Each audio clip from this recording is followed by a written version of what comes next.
Hello साथियों, नमस्कार साथियों, आपका रोजगार आईटीआई अवधेश में स्वागत है।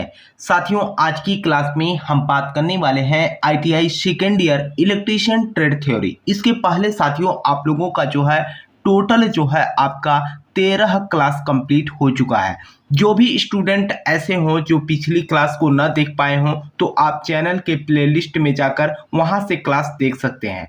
बाकी मैंने आपको पहले भी बताया था मेरे भाई कि आपका 28 जुलाई से ही परीक्षा स्टार्ट है, लेकिन आपको जब पेपर देके आए होंगे जो भी स्टूडेंट, सारे के सारे प्रश्न आपको जो है नीमी पैटर्न से ही देखने को मिल रहा होगा। तो यहाँ पर देखिए जो प्रश्न आपका यहाँ पर कर रखा है कि ट्रांजिस्टर सर्किट में फंक्शन का प्रकार क्या है। ये जो फंक्शन आपको दिखाया गया है यहाँ पर आप देख सकते हैं स्विच लगा हुआ है।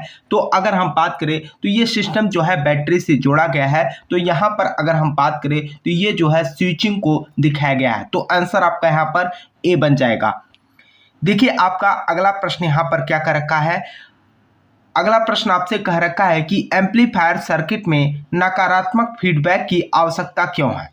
एम्पलीफायर सर्किट में नकारात्मक फीडबैक की आवश्यकता क्यों है, ये जो है आपसे पूछ रखा है। अगर हम नकारात्मक का फीडबैक की बात करें तो देखिए पहला कर रखा है विकृति को जो है कम करने के लिए। जी हाँ, विकृति को जो है कम करने के लिए हमें फीडबैक की जो है जरूरत पड़ती है। तो आंसर आपका यहाँ पर ए बन जाएगा। देखिए आपका अगला प्रश्न यहाँ पर क्या कर रखा है। देखिए मेरे भाई, मैं आप लोगों से कहना चाहूँगा कि जो भी साथी चैनल पे पहली बार हो चैनल को सब्सक्राइब कर लीजिएगा और अपने मित्र के पास भी जो है क्लास को शेयर कर दीजिएगा ताकि वे भी जो है क्लास से जुड़कर अपनी पढ़ाई कर सके।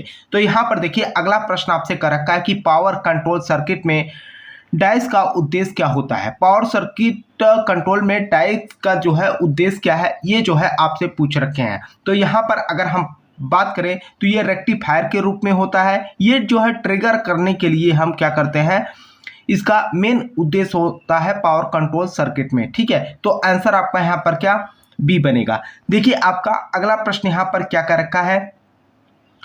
अगला प्रश्न आपसे यहाँ पर पूछ रखा है मेरे भाई कि इलेक्ट्रॉनिक पंखा नियामक नियंत्रण सर्किट में किस प्रकार के नियंत्रण उपकरण का उपयोग किया जाता है। इलेक्ट्रॉनिक पंखा नियामक नियंत्रण सर्किट में किस प्रकार के नियंत्रण उपकरण का उपयोग किया जाता है। तो यहाँ पर हम किस प्रकार के नियंत्रण उपकरण का उपयोग करते हैं, तो इसमें जो है हम ट्रैक का जो है इस्तेमाल करते हैं।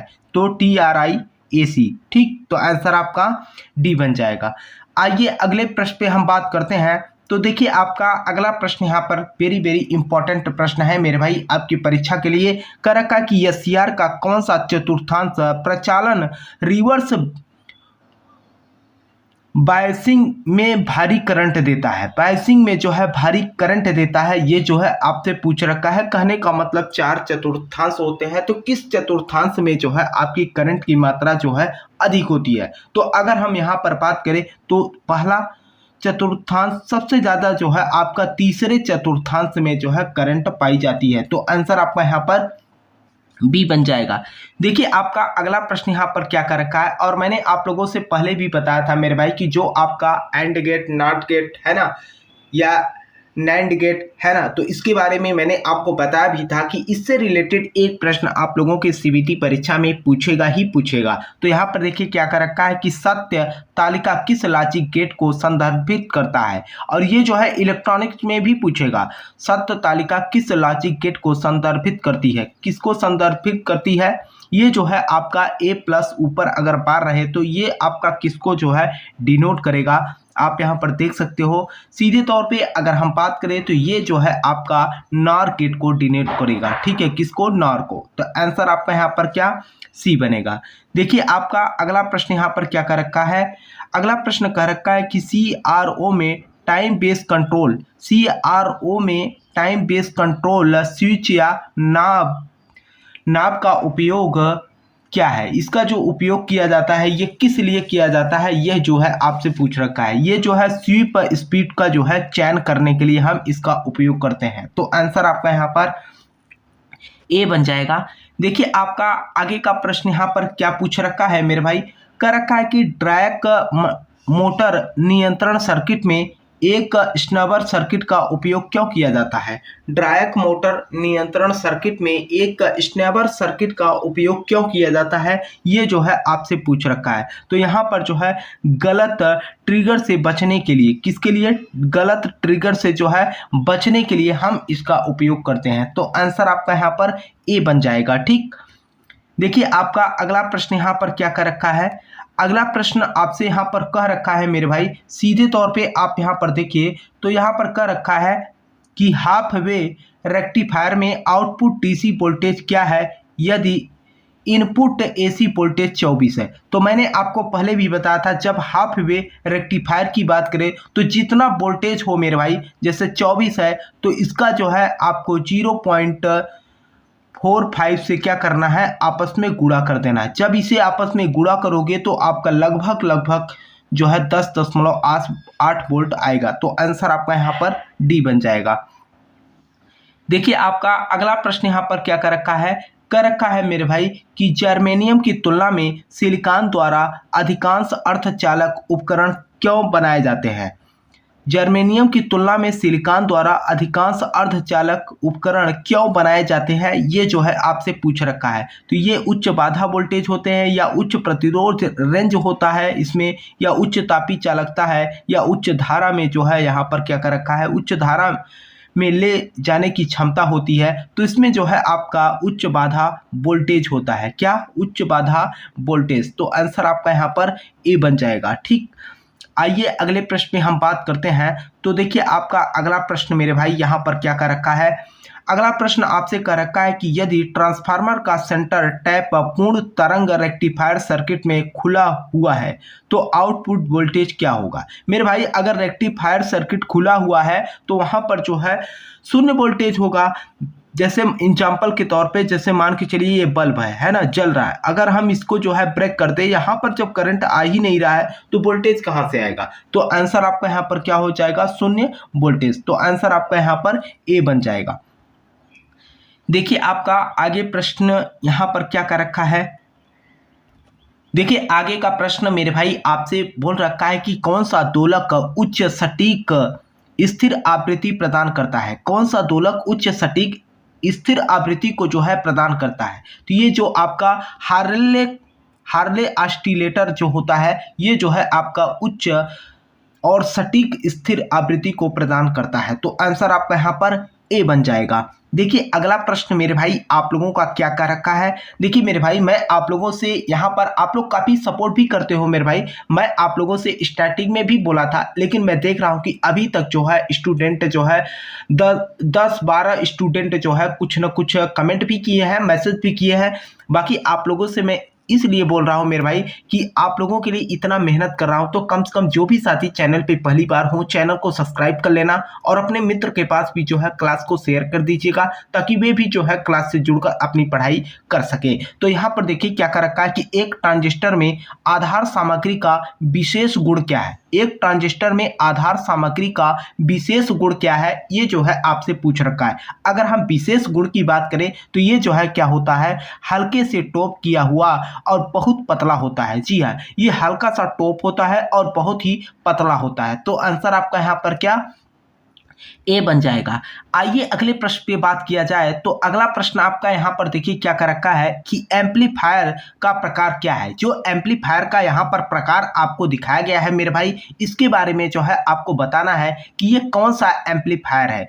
अगर हम इस एम्पलीफायर की बात करें तो ये कौन सा एम्पलीफायर है, तो यहाँ पर अगर देखा जाए पुश पुल एम्पलीफायर है, या आगे आपसे कह रखा कि कॉमन बेस एम्पलीफायर है, या एमीटर फॉलोअर एम्पलीफायर है, या कॉमन एमीटर एम्पलीफायर है। तो ये जो है आपका क्या है, कॉमन एमीटर एम्पलीफायर के नाम से जाना जाता है। ठीक है, तो आंसर आपका यहाँ पर डी बन जाएगा। आइए अगले प्रश्न पे बात किया जाए। देखिए आपका अगला प्रश्न मेरे भाई यहाँ पर क्या कर रखा है, कर रखा है कि कौन सा मल्टी वाइब्रेटर आउटपुट के दोहरावदार पल्स वेव पैदा करता है। पल्स वेव जो है पैदा करता है, इसके बारे में जो है आपसे पूछ रखा है। तो ये आपका क्या हो जाएगा, अस्टेबल मल्टी वाइब्रेटर। कौन? Astable multi vibrator. तो आंसर आपका यहाँ पर क्या ए बन जाएगा। ठीक है, आइए अगले प्रश्न पे हम बात करते हैं। तो देखिए आपका अगला प्रश्न यहाँ पर क्या कर रखा है मेरे भाई। देखिए अगला प्रश्न आपसे यहाँ पर बोल रखा है कि दोलक में एक फीडबैक नेटवर्क का उपयोग क्यों किया जाता है। दोलक में एक फीडबैक नेटवर्क का उपयोग क्यों किया जाता है, ये जो है आपसे पूछ रखा है।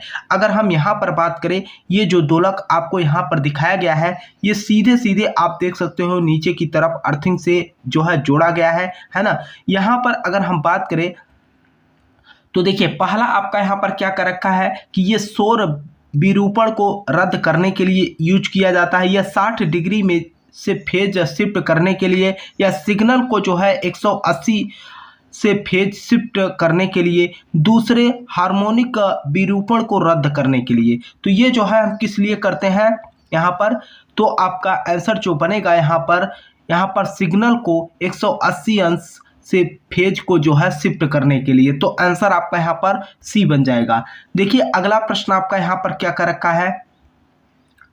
अगला प्रश्न आपका यहाँ पर कर रखा है मेरे भाई कि फील्ड इम्पैक्ट ट्रांजिस्टर का मुख्य अनुप्रयोग क्या है।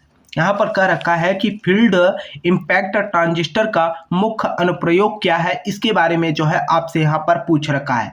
अगर हम इसकी बात करें तो ये जो है वोल्टेज नियंत्रण डिवाइस होता है। क्या है, वोल्टेज नियंत्रण डिवाइस होता है। तो आंसर आपका यहाँ पर ए बन जाएगा।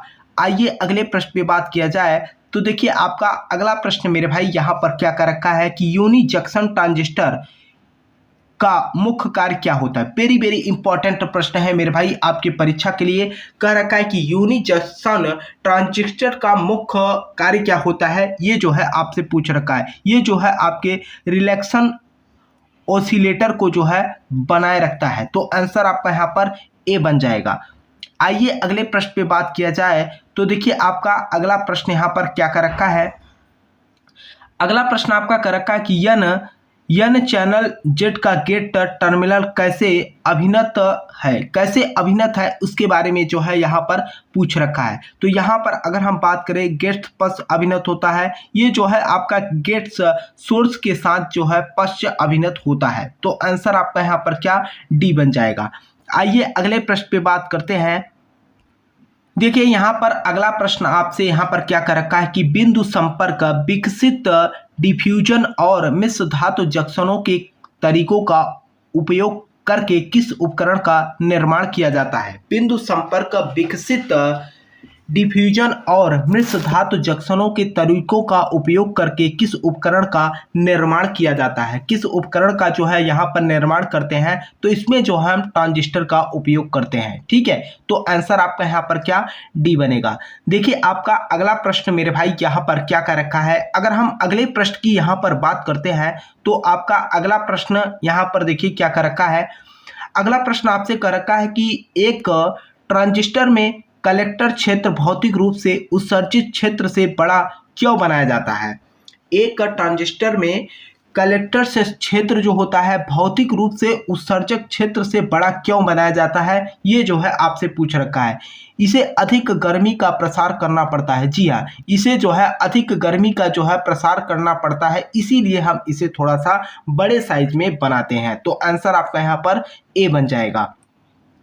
देखिए आपका आगे का प्रश्न यहाँ पर क्या कर रखा है मेरे भाई। थोड़ा सा आप लोग देखिए, कुछ स्टूडेंट कल के डेट में सुपर चैट भी किए थे, तो हम ये नहीं कह रहे हैं मेरे भाई कि आप लोग जो है सुपर चैट करिए। ठीक है, तो अगर हम जो भी कर भी रहे हैं उनको भी मैं मना कर रहा हूं कि आप लोग जो है सुपर चैट ना करिए। क्लास मेरे भाई आप लोग देख लीजिए, बस आप लोग जो है लाइक और सब्सक्राइब कर दिया करिए बस। ठीक है, यहाँ पर देखिए कह रखा है कि एक ट्रांजिस्टर का कार्य क्या है। एक ट्रांजिस्टर का कार्य क्या है, यदि एमीटर से बेस और कलेक्टर से बेस तक अग्र अभिन्नत है। अग्र अभिन्नत के बारे में यहाँ पर कह रखा है। तो अगर हम अग्र अभिन्नत की बात करें तो यहाँ पर देखिए कह रखा है कि एक एम्पलीफायर के रूप में कार्य करता है, या आगे कह रखा है एक दोलक के रूप में जो है यह कार्य करता है, और आगे यहाँ पर आपसे क्या कह रखा है कि एक खुले सर्किट के रूप में कार्य करता है, ये एक बंद स्विच के रूप में कार्य करता है। किसके रूप में? एक बंद स्विच के रूप में यह कार्य करता है। तो आंसर आपका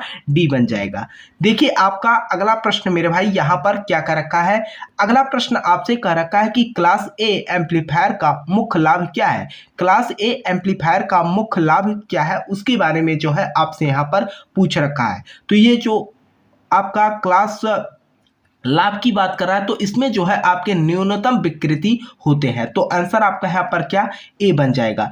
देखिए आपका अगला प्रश्न मेरे भाई यहाँ पर क्या कर रखा है। कर रखा है कि कौन सा इलेक्ट्रॉनिक सर्किट बिना इनपुट के सिग्नल तरंगों या कौन सा इलेक्ट्रॉनिक सर्किट बिना इनपुट के सिग्नल तरंगों या आगे क्या कर रखा है, पल्सेस का जो है उत्पादन करता है। पल्सेस का जो है उत्पादन करता है। तो ये जो है आपका कौन करता है? एम्पलीफायर करता है। कौन? एम्पलीफायर करता है। तो आंसर आपका यहाँ पर क्या?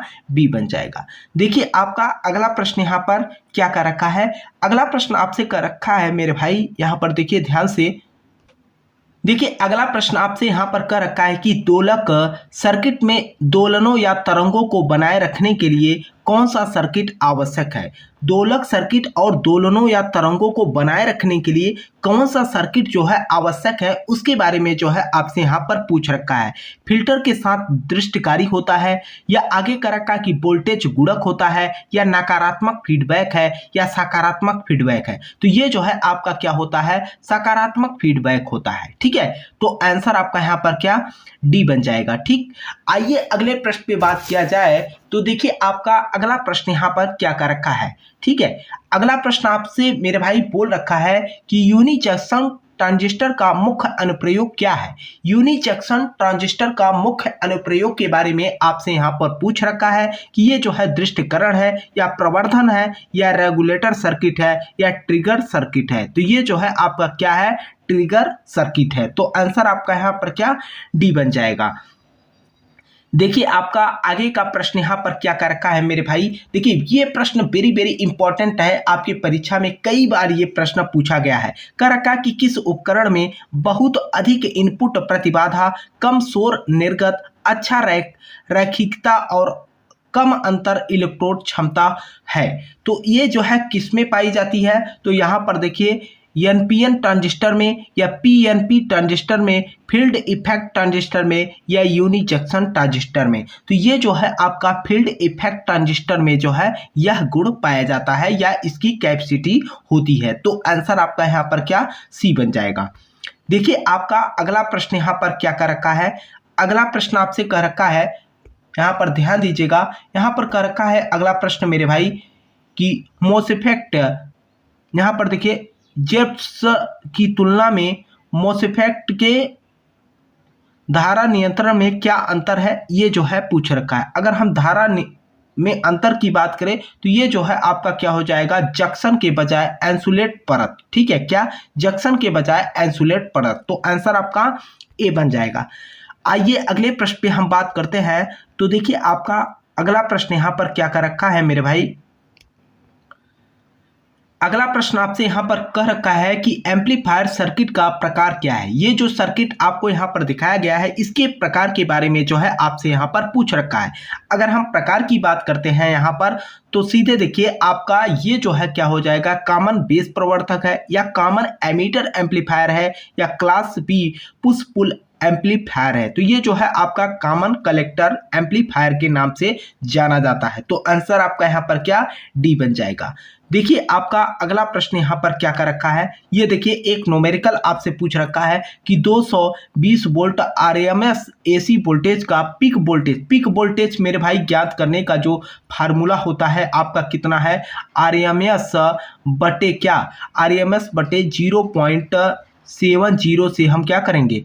भाग कर देंगे। जो मान आएगा वही आपका आंसर हो जाएगा। तो यहाँ पर अगर हम बात करें 220 भागे 0.707, ठीक है। तो अगर हम यहाँ पर इसी से भाग दे देंगे तो आपका जो मान आएगा वही आंसर हो जाएगा। ठीक है, तो कहने का मतलब है 311.17। तो आंसर आपका यहाँ पर क्या?